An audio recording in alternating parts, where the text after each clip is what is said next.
السلام علیکم ورحمۃ اللہ وبرکاتہ. نحمده ونصلي على رسوله الكريم. اما بعد فاعوذ بالله من الشیطان الرجیم. بسم اللہ الرحمن الرحیم. رب اشرح لي صدری ويسر لي امری واحلل عقدۃ من لسانی یفقهوا قولی. ہر انسان اپنی زندگی میں کسی نہ کسی طرح کے خوف کا شکار ضرور ہوتا ہے. کسی طرح غم بھی انسان کی زندگی کا ایک تجربہ ہے. بعض اوقات ہم بغیر جانے بغیر کسی وجہ کے بھی اندیشوں کا شکار رہتے ہیں.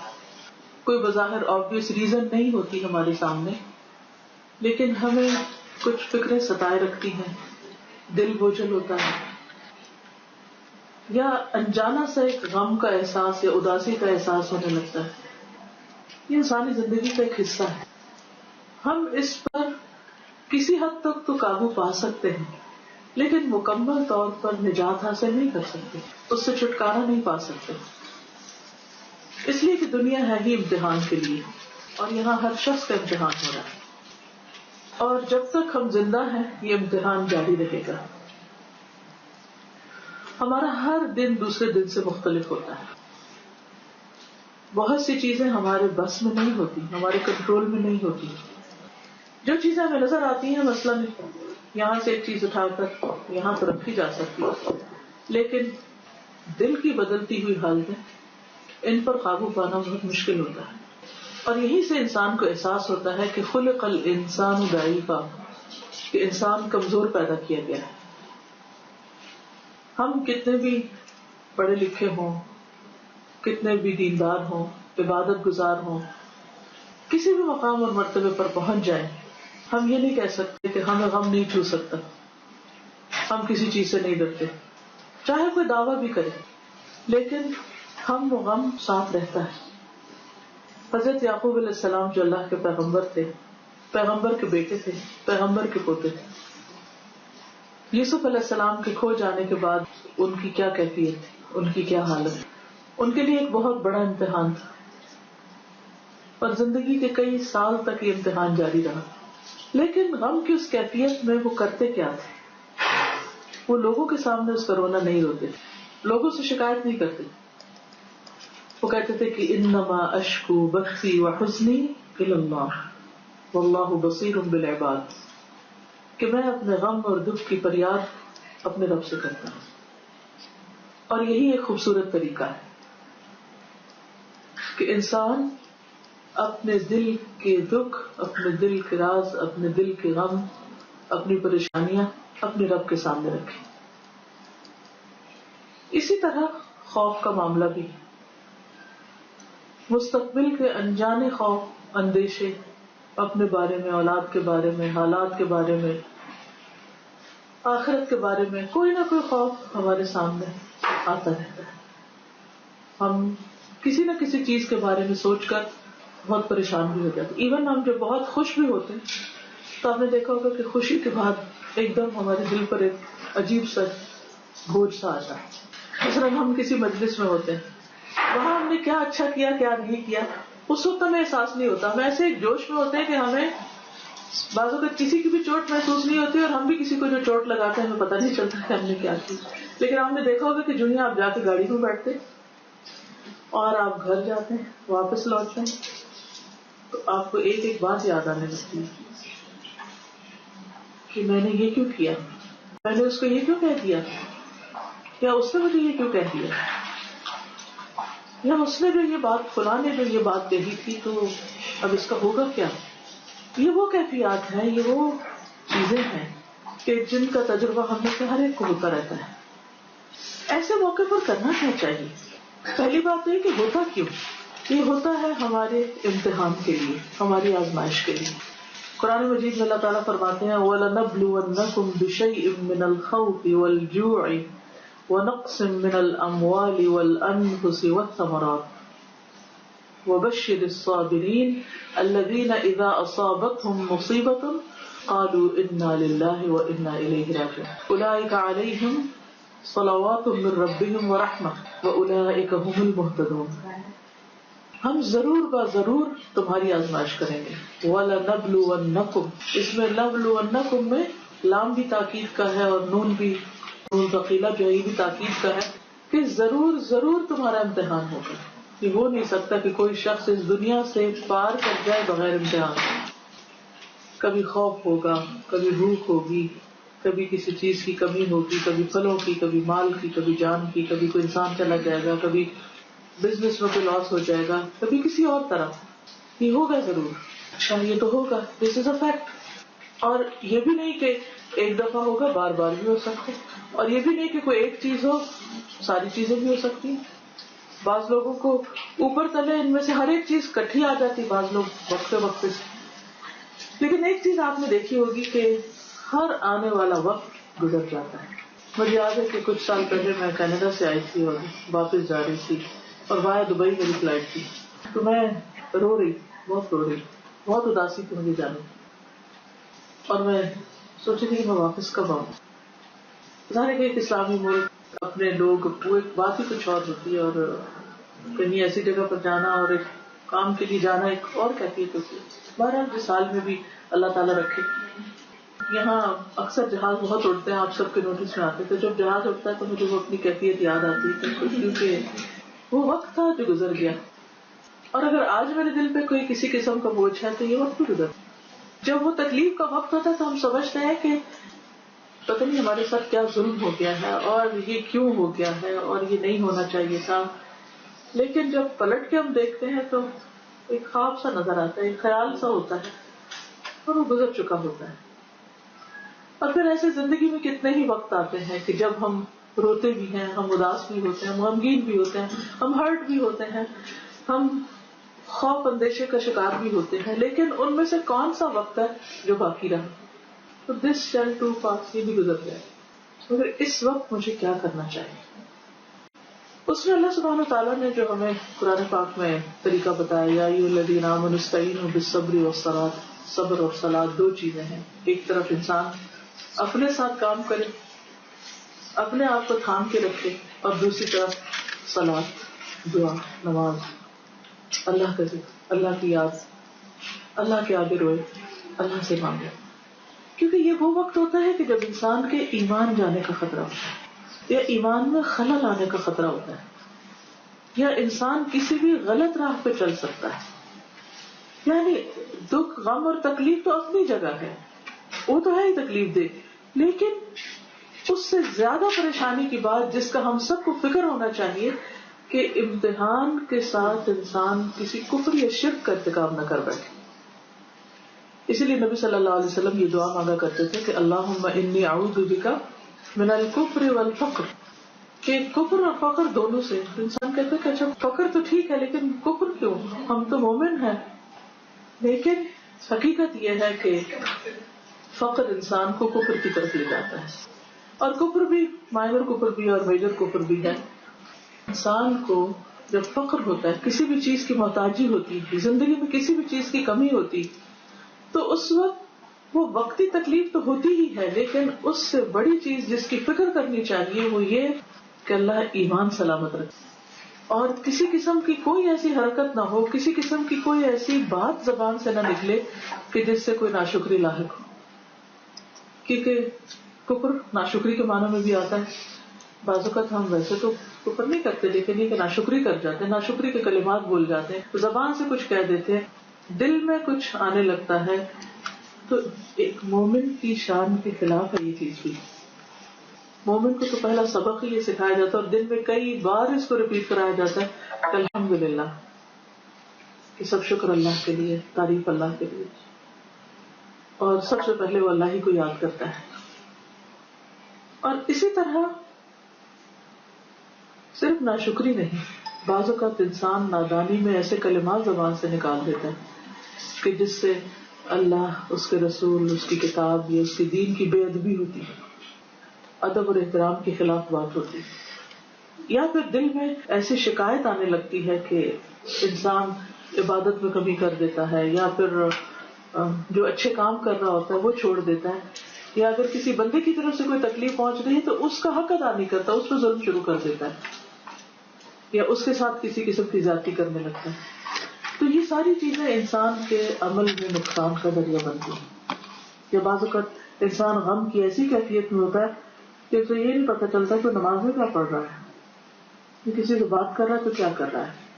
یعنی اس کے ہوش و حواس گم ہونے لگتے ہیں, اور ہوش و حواس کا جانا کسی بھی غم اور دکھ اور تکلیف کی وجہ سے یہ بھی انسان کے لیے ایک نقصان دہ چیز ہے. اور انسان کو کچھ پتہ نہیں کہ اس حال میں وہ سروائیو بھی کرے یا نہ. بعض اوقات انسان کسی ایسی بیماری کا شکار ہو جاتا ہے, اس کا نروس بریک ڈاؤن ہو جاتا ہے, بعض اوقات ہارٹ اٹیک ہو جاتا ہے, بعض اوقات کچھ اور ہو جاتا ہے, تو نہیں معلوم کہ کس کا کب آخری وقت ہو, تو دنیا سے اللہ کے بارے میں حسن ظن لے کر جائے, بدگمانی کے ساتھ نہ جائے دنیا سے, کیونکہ آگے ملاقات اللہ ہی سے.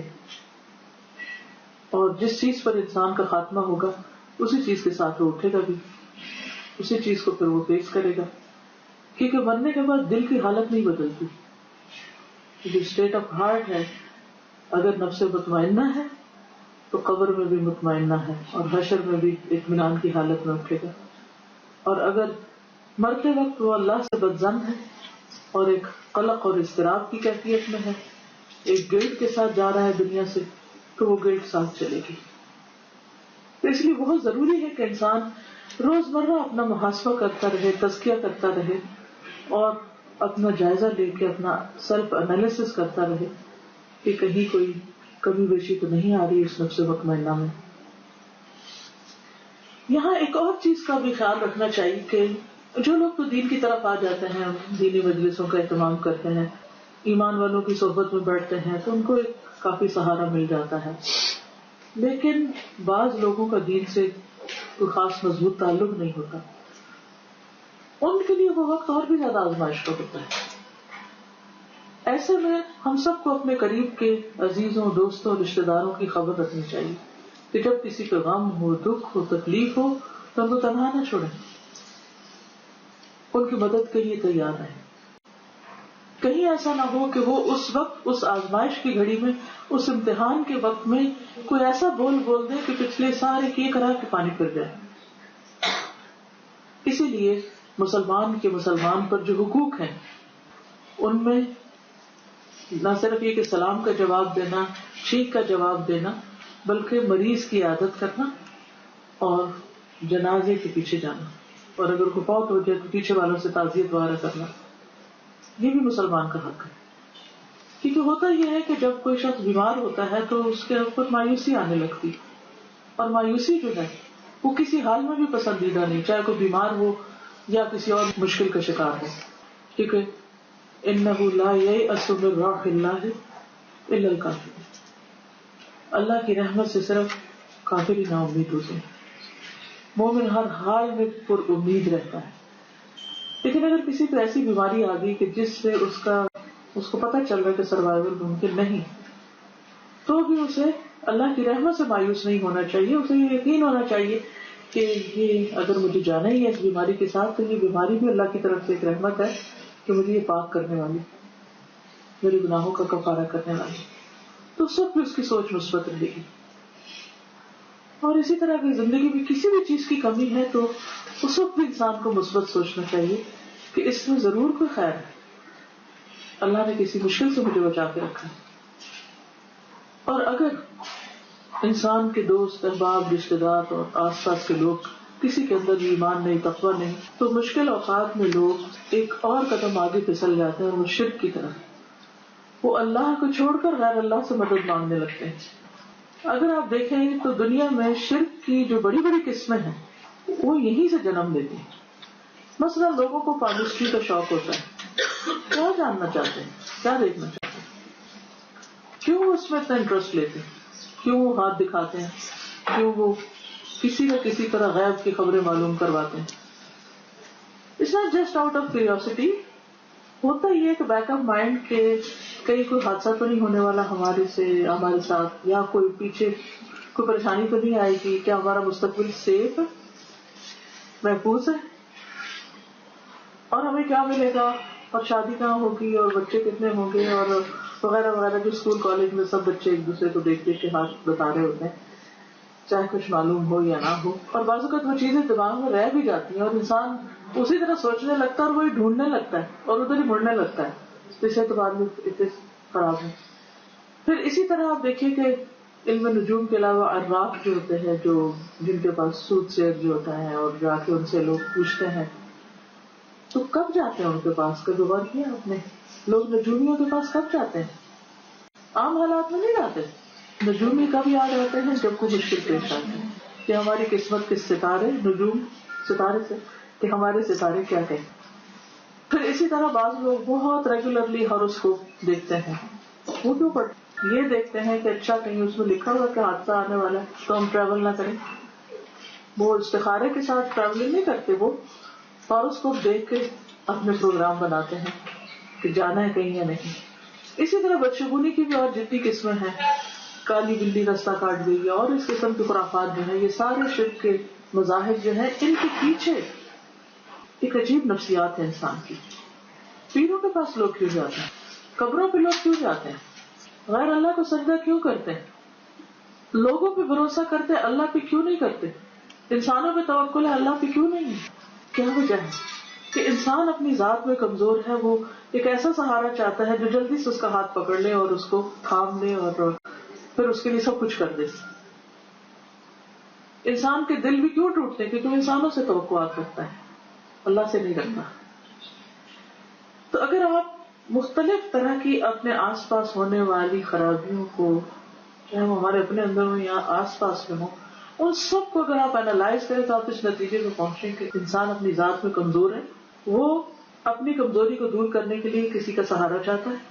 بعض اوقات وہ مادی سہاروں کی تلاش میں ہوتا ہے, تو دولت کو خدا بنا لیتا ہے کہ وہ دولت ہے تو سب کچھ ہو جائے گا. بہت سے لوگوں کو آپ نے یہ کہتے سنا ہوگا کہ پیسہ ہے تو کیا نہیں خرید سکتے. یہ اس کا مطلب یہ ہے کہ سب کچھ مال ہی ہے. لیکن قرآن مجید اگر ہم پڑھیں تو پتہ چلتا ہے کہ باغ والوں کے 2 قصے بیان ہوئے ہیں, ایک سورۃ القلم میں اور ایک سورۃ الکہف میں. کہ کس طرح ان کو اپنے مال پہ بھروسہ تھا, لیکن اللہ تعالیٰ نے اس کے ساتھ کیا کیا. اور اس وقت انہیں کہا ہے یا لیتنی لم اشرک بربی احدا, کاش میں اپنے رب کے ساتھ کسی کو شریک نہ کرتا. تو وہ شرک کس چیز کا تھا؟ دولت کو شریک کرنا. بعض اوقات انسان کو اپنی صحت پہ, اپنی طاقت پہ, زور بازو پہ بڑا مان ہوتا ہے.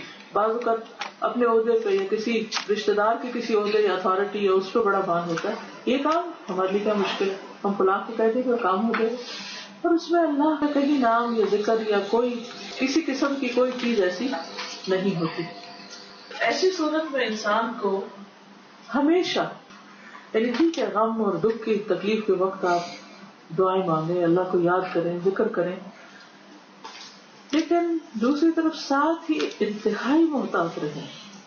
کہ جیسے بعض کو پتا نا کہ آپ کوئی بیمار ہوتا ہے تو فوراً ڈاکٹر کیا لگاتے ہیں, مختلف چیزیں لگا کے ٹیسٹ کرتے, بلڈ پریشر دیکھنے لگتے ہیں, بلڈ ٹیسٹ کرنے لگتے ہیں مختلف.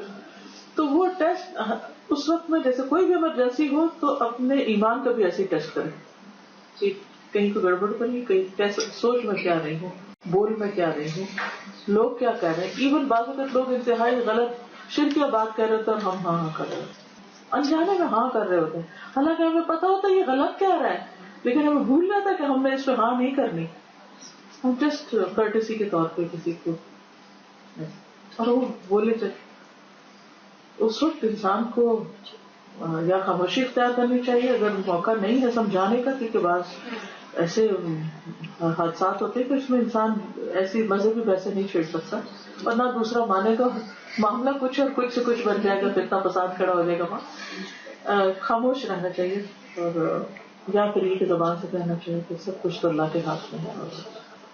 کیونکہ ہوتا یہ کہ جب کوئی ایسا مسئلہ ہوتا ہے تو لوگ طرح طرح کے مشورے لے کے آ جاتے ہیں اور وہ سولوشن بتانے لگتے ہیں, اور وہ بتاتے ہیں کہ ہاں فلاں کے ساتھ ایسا ہوا تھا اور وہ فلاں کے پاس چلا گیا اور اس نے 2 دن میں حل کر دیا, اور فلاں نے یہ وظیفہ پڑھا اور فلاں نے ایسا کیا. تو شرک کے ساتھ بدعات بھی چلی آتی ہیں, اور بدعات میں جب انسان پڑتا تو وہ بھی انسان کو گمراہی کی طرف لے جاتی ہے, اور وہ بھی انسان کو الٹیمیٹلی نقصان کی طرف لے جاتی ہے. تو اس لیے بہت ضروری ہے کہ قرآن و سنت کی روشنی میں ہمیں یہ معلوم ہو کہ کس موقع پر کیا کرنا ہے, کیونکہ یہ ہو نہیں سکتا کہ کسی مسئلے کا حل اللہ تعالیٰ نے نہ اٹھایا. اور رسول اللہ صلی اللہ علیہ وسلم نے اس پر کوئی روشنی نہ ڈالی. یہ الگ بات ہے کہ ہمیں علم نہ ہو, یا پھر یہ کہ علم کے ساتھ یقین بھی ضروری ہوتا ہے, یقین نہ ہو, یا پھر یہ کہ اس کے ساتھ اخلاص چاہیے, اس کے اندر اثر اس علم پر عمل کرنے کے لیے تو اخلاص ہی نہ ہو, اور پھر یہ کہ پوری طرح ہم نے اسے ایکسپٹ ہی نہ کیا ہو کہ یہ ہو سکتا ہے اس سے, اور پھر ہم اسے آزما ہی نہ رہے ہوں, پتہ ہونے کی حد تک بس پتہ ہے. تو انسان کے لیے ایسے تمام مواقع پر مزید احتیاط کی اسے ضرورت ہوتی ہے, اور اس کے لیے کسی بھی تکلیف آنے سے پہلے انسان کو علم حاصل کر لینا چاہیے, جان لینا چاہیے کہ زندگی میں اگر کوئی ایسا وقت آئے تو مجھے اس وقت کیا کرنا ہے, پہلے سے ذہنی طور پر اپنے آپ کو تیار کریں. بس موت کے ہاتھ سے ہر شخص کو مرنا ہے نا, ہر گھر میں ہوتے ہیں. اب آپ دیکھیے ہمارے ہاں موت وفات کے موقع پر کیسے کیسے خرافات ہوتی ہیں جن کا دین سے کوئی تعلق نہیں.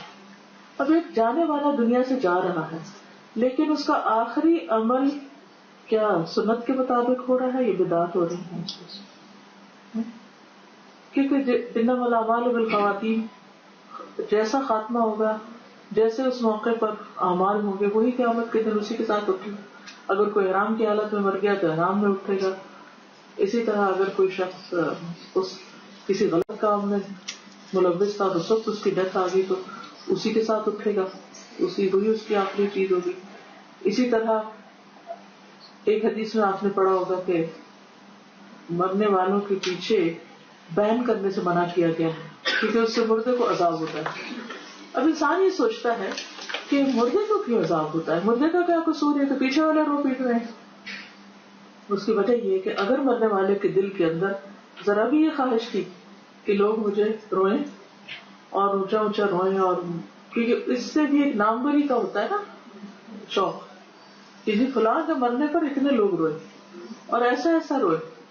تو ہمارے یہاں بھی بعض اوقات باقاعدہ رونے والے بلائے جاتے ہیں, اور میں نے خود اپنی آنکھوں سے ایک جگہ دیکھا تھا کہ کچھ پروفیشنل ہوتے ہیں, جیسے شادی کے موقع پر گانے والے پروفیشنل ہوتے ہیں نا, تو رونے مرنے کے وقت میں کچھ پروفیشنل ہوتے ہیں, وہ آگے مخصوص قسم کے راگ لگاتے ہیں اور پھر روتے اور رلاتے ہیں.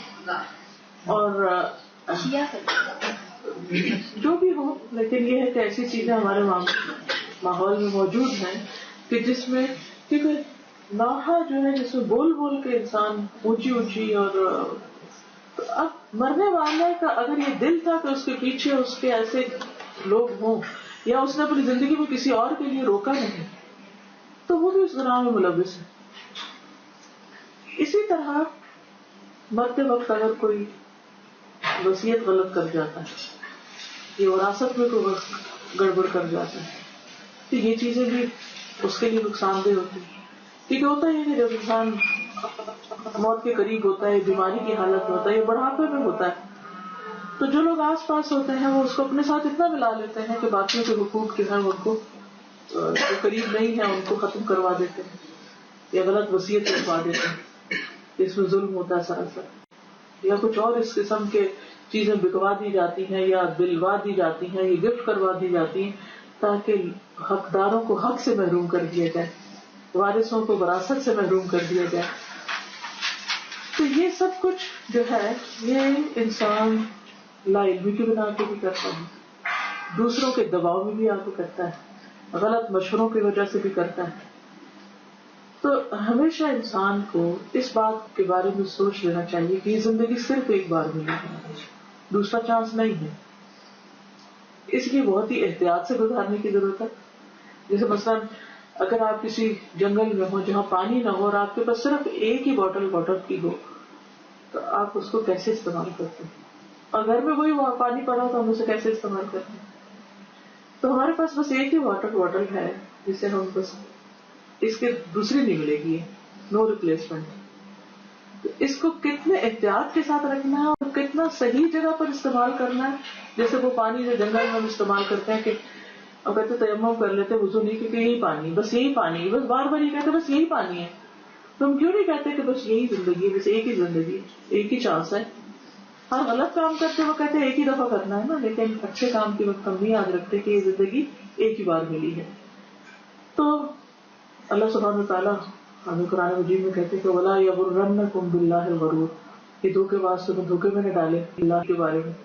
تو خلاصہ کلام یہ ہے، ساری گفتگو کا جو نتیجہ ہے وہ یہ ہے کہ غم، دکھ، تکلیف، پریشانی، مایوسی، محرومی، نقصان کے موقع پر ایمان کو سنبھالیں.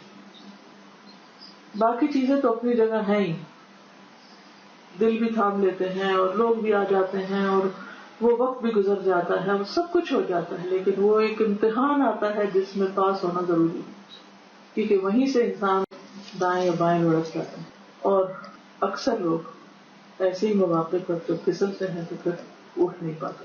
لیکن یہ ایسے مواقع بعض لوگوں کے لیے بہت زبردست ہدایت کا ذریعہ بھی بنتے ہیں. اللہ کی طرف رجوع اور بڑھ جاتا ہے، انسان پہلے سے زیادہ شکر گزار ہو جاتا ہے، انسان کی سوچ مثبت ہو جاتی ہے. لیکن یہ سب اسی وقت ہوتا ہے جب انسان کا اللہ پر مضبوط یقین، اعتماد اور بھروسہ ہوتا ہے. اور کسی بھی تکلیف کو انسان اللہ کا ظلم نہیں کہتا، بلکہ اس کا ایک فیصلہ سمجھتا ہے جو اپنے بندے کے حق میں کبھی بھی ظلم نہیں ہوتا. اس کے پیچھے ضرور بھلائی، ضرور خیر ہے.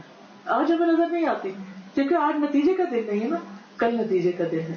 تو اس وقت کسی بھی چیز کی محرومی انسان کے لیے کتنی بڑی نعمت اور کتنی بڑی جزا بن کے آئے گی، اس کا تو انسان سوچ بھی نہیں سکتا. اس دنیا میں مومن کو تو ایک کانٹا بھی چبھتا ہے تو اس کے لیے اس پر بھی اجر ہے اور اس کے گناہ جھڑتے ہیں. تو اللہ تعالیٰ سے دعا ہے کہ اللہ تعالیٰ ہمارے ایمان کی حفاظت فرمائے. آخر دعوانا الحمدللہ رب العالمین. ایک تھوڑا سا یہ انٹروڈیوس کرا دیتی ہوں. اس پر ایک کارڈ بھی ہم نے بنایا، حفاظت کی دعائیں. حفاظت کی دعائیں وہ دعائیں ہیں کہ جو قرآن و سنت سے ثابت ہیں. جیسے مثال کے طور پر آیت الکرسی ہے تو بہت سی چیزوں سے حفاظت کا ذریعہ ہے. ہر شر سے ایک طرح سے انسان کو محفوظ رکھتی، یعنی نہ صرف یہ کہ بظاہر تکلیفوں سے بلکہ جو شر اور فتنے اور حادثے ہیں ان نون قسم کے، اس سے بھی محفوظ رکھنے والی. اسی طرح سورۃ البقرہ کی آخری 2 آیات ہیں. صحیح حدیث سے پتہ چلتا ہے کہ نبی صلی اللہ علیہ وسلم کو یہ خاص طور پر عطا ہوئی تھی اور آپ نے فرمایا کہ جو ان کو رات کے وقت پڑھ لے وہ اس کو کافی ہو جاتی. رات کا اندھیرا جو ہے وہ انسان کے لیے انسان کو خوف زدہ کرتا ہے. بہت سی پریشانی انسان کو رات کو ہی یاد آتی ہے. کبھی آنکھ کھل جاتی تو پھر اس کو اور زیادہ پریشانی ہوتی. جب بھی آپ حفاظت کی بات کریں تو حفاظت سے مراد صرف دنیاوی حادثے نہیں، ہمیشہ ایمان اور یقین اور اخلاص اور تقوی اور اچھے اخلاق، ان سب کی حفاظت بھی ذہن میں رکھا کریں. پھر اسی طرح سورۃ اخلاص ہے، معوذتین ہے. سورۃ اخلاص جو ہے وہ جنت میں لے جانے والی ہے کہ اللہ کی توحید کا ذکر ہے اس میں. اب سوال یہ پیدا ہوتا ہے کہ تکلیف کے وقت اور فتنے اور ان چیزوں سے بچنے کے لیے سورۃ اخلاص کیوں؟ کیونکہ انسان کا اور زیادہ اللہ پر یقین پختہ ہوتا چلا جاتا ہے اور انسان کے توکل میں بھی کمی آتی ہے تو وہ بھی اللہ کے حق میں کمی ہے ایک طرح سے. پھر معوذتین ہے. بہت سے لوگ جن کو یہ فکر ہوتی ہے کہ ہم کو جادو ہو گیا یا نظر لگ گئی یا اور اس طرح، تو وہ پھر میوزیشینس کے پاس چلے جاتے ہیں. جادو کا توڑ تو جادوگر سے کرواتے ہیں، اس سے منع کیا گیا ہے. جادو کا توڑ قرآن مجید کی آیات سے تو درست ہے لیکن جادوگر سے نہیں. کیونکہ جادوگر کون ہے کہ جو آپ کی کوئی دھاگوں پہ گرا لگائے یا پھر ایسے چیزیں منگوائے کہ جو سنت سے کہیں ثابت نہیں اور ان کے اوپر کوئی عمل کرے یا کسی چیز کے اوپر کوئی کچھ باندھ کے یا کچھ لگا کے ان کو کہیں پھینک دے، دبانے کو کہے یا اس قسم کی چیزیں. پھر اسی طرح یہ ہے کہ نبی صلی اللہ علیہ وسلم سے کچھ دعائیں منقول ہیں جیسے بسم اللہ الذی لا یضر مع اسمہ شیء فی الارض ولا فی السماء وهو السمیع العلیم اعوذ بکلمات اللہ التامات من شر ما خلق. پھر اس طرح نیند میں اگر کوئی ڈر جائے، رات کو خوف آئے، اس کے لیے دعائیں موجود ہیں. اگر کوئی دشمنی کر رہا ہے، تکلیف دیتا ہے، نقصان دیتا ہے تو اس کے لیے بہترین دعائیں موجود ہیں. اللہم اکفنیہم بما شئت، اللہم انا نجعلک فی نحورہم ونعوذ بک من شرورہم. کہ بے وجہ کوئی شخص آپ کے خلاف بولتا رہتا ہے اور کسی طرح باز نہیں آتا اور آپ کو نقصان دیتا ہے. اسی طرح یہ ہے کہ اگر انسان تقدیر کے شر سے ڈرتا ہے، ایک بری تقدیر سے ڈرتا ہے تو اس کے لیے بھی دعا ہے اللہم انی اعوذ بک من جہد البلاء ودرک الشقاء وسوء القضاء وشماتۃ الاعداء. اسی طرح شر صرف باہر نہیں ہوتا، شر انسان کے اپنے اندر میں ہوتا ہے تو اس سے بھی بچنا چاہیے. اللہم انی اعوذ بک من شر سمعی ومن شر بصری ومن شر لسانی، اللہ مجھے میری زبان کے شر سے بچا، ومن شر قلبی ومن شر منی، پھر برے وقت، برے ساتھی، بری جگہ سے، اللہم انی اعوذ بک من یوم السوء ومن لیلۃ السوء ومن ساعۃ السوء ومن صاحب السوء ومن جار السوء فی دار المقام۔ پھر اسی طرح یہ دعا بڑی زبردست ہے، اللہم انی اعوذ بک من جار السوء ومن زوج تشیبنی قبل المشیب ومن ولد یکون علی ربا ومن مال یکون علی عذابا ومن خلیل ماکر عینہ ترانی وقلبہ یرعانی اذ رأى حسنة دفنها وإذا رأى سیئة اضاعها۔ ترجمہ سنا دیتی۔ اے اللہ میں آپ کی پناہ مانگتا ہوں برے ہمسائے سے اور ایسے ساتھی سے جو بڑھاپے سے پہلے مجھے بوڑھا کر دے، اور ایسی اولاد سے جو میرے لیے وبال ہو، اور ایسے مال سے جو میرے اوپر عذاب بنے، ایسے مکار دوست سے جس کی آنکھیں اور دل میری نگرانی کرتے ہیں۔ اگر مجھ میں کوئی خوبی دیکھے تو اس کو اپنے تک رکھے، کوئی خامی دیکھے تو چرچا کرے۔ پھر اسی طرح اخلاقی کمزوریوں سے بچنے کے لیے دعا ہے، اللہم انی اعوذ بک من العجز والکسل والجبن والبخل والحرم والقسوة والغفلة والعیلة والذلة والمسکنة واعوذ بک من الفقر والکفر والفسوق والشقاق والنفاق والسمعة والریاء واعوذ بک من الصمم والبکم والجنون والجذام والبرص والسیئ الاسقام۔ یہ بہت ساری دعائیں ہیں کہ جن کو اگر انسان پڑھتا رہے اور قبولیت کے اوقات میں، تہجد میں اور مختلف مواقع پر، تو انسان ایک تو یہ کہ شر اور فتنے سے بچا رہتا ہے، دوسرا یہ کہ اگر زندگی میں کوئی تکلیف آ گئی ہے تو بھی انسان اللہ کو مضبوطی سے تھام لیتا ہے تو ایمان کی حفاظت ہوتی ہے۔ تو اس کو ایک کارڈ کی شکل میں بھی چھاپا گیا ہے اور انٹرنیٹ پر سائٹ پہ بھی موجود ہوگی۔ جب میں یہ دعائیں پڑھتی ہوں تو میں حیران ہوتی ہوں کہ نبی صلی اللہ علیہ وسلم نے کچھ چھوڑا ہی نہیں، ہر چیز کا احاطہ کر لیا۔ اگر بلیو میں اگر یہ دعا نہیں سامنے ہم مانگنے میں بیٹھے تو کہ اچھا اور کیا مانگنا ہے، یا ختم ہو جاتی ہیں، یاد ہی نہیں آتا اور کیا مانگنا ہے۔ ہم تو اپنا اتنا بھی نہیں بھلا چاہ سکتے کہ ہمیں ضرورت کیا کچھ ہے یا ہمارے لیے نقصان دہ کیا کچھ ہے۔ تو اس کی بہترین طریقہ حفاظت کا یہ ہے کہ انسان دعا کے ذریعے اللہ کو تھام لے، ایاک نعبد و ایاک نستعین اہدنا الصراط المستقیم۔ سبحانک اللہم و بحمدک نشہد ان لا الہ الا انت نستغفرک و نتوب الیک۔